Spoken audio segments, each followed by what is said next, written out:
రావటం అయింది, తనే వంట చేస్తానని నడుపు బిగించి వంటింట్లో దూరటం అయింది. అనిత వంట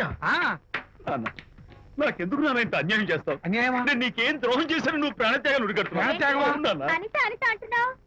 నీ పాకశాస్త్ర ప్రావీణ్యం గురించి మా నాన్నకి వివరిస్తున్నా.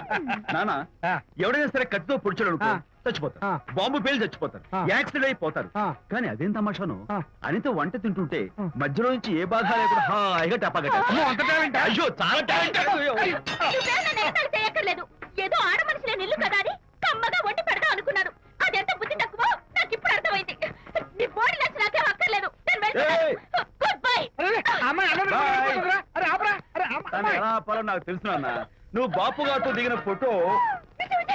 ప్లీజ్ ప్లీజ్ ఒక్కసారి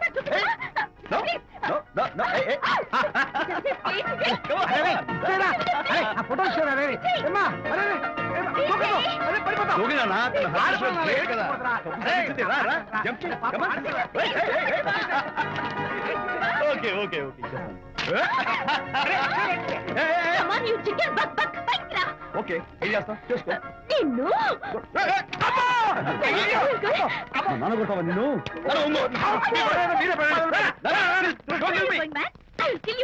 మర్యాద నా ఫోటో లక్ష్మి ఇవ్వు ఇవ్వమంటుంది ఇవ్వు.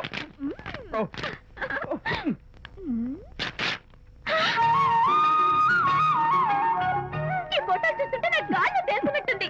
నాకు మాత్రం పర్వతాలు మోస్తుంటూ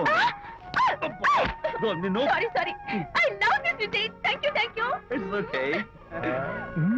నేను ఎలా ఉన్నా చెప్పు. బాపు గారి పక్కన ఓ ఎర్రకోది పిల్ల లేవు? Sorry sorry sorry. అమ్మాయి గారు పాలండి, అబ్బాయి గారు సేమియా అండి. మీరు పంచదార వేసేసారంటే నేను జీడిపప్పు యాలక్కాయలు వేసేసి పాయసం తయారు చేసి తినిపిస్తుందండి. ఈ భావన నాకు అర్థమైంది, కానీ నువ్వు వెళ్ళి భోజనాలు పట్టించు, మిగతా